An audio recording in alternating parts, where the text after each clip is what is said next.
All right, so part two of choosing our attachments for our massage gun, we're going to talk about surface area and how many pounds per square inch of contact we're going to have. So if we look at these general tips, right, like these are three of the more firm tips. If we look at these, right, in size order, the area that's going to make contact with the skin goes from largest surface area to middle to the smallest surface area. When we look at the same amount of weight, if we put a 5 pound weight on the top of these, this is going to disperse that weight more distributedly. This one's going to have a more focalized approach, meaning that the force of the percussion in the gun is going to penetrate deeper in with the smaller tip.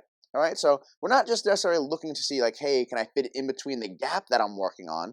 We also want to make sure that the amount of pressure going into the tissue is going to be appropriate as well. So usually for more general broad areas or even more tender and inflamed areas, the wider, broader tips can be better. Something that's a little bit more resilient or trying to get a little bit more focalized in with a little bit more intensity, a higher dosage, if you would, we're going to use the more narrow base tips. And the same thing holds true with like the round foam balls too, right?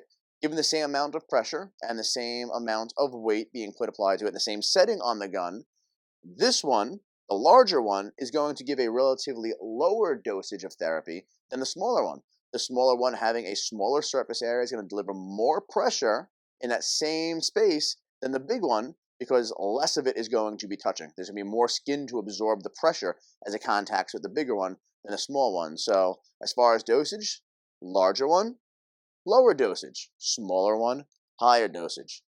For these three, least dosage, middle, lesser dosage.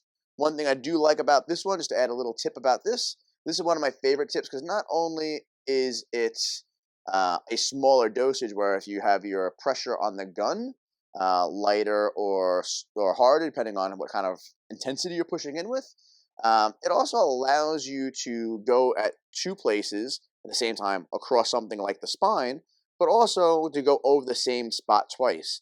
And a lot of times what I'll do is I'll actually kind of do a wheelie and I'll have the first one hitting not at this much of extreme angle, but to show you, the first one would be hitting relatively lighter, as the second one would be digging in deeper if they were hitting into the skin.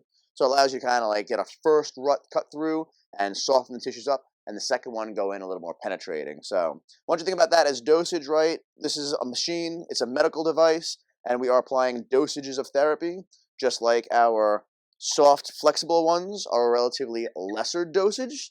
The harder, firmer ones are going to be a higher dosage. Same thing goes for surface area as well.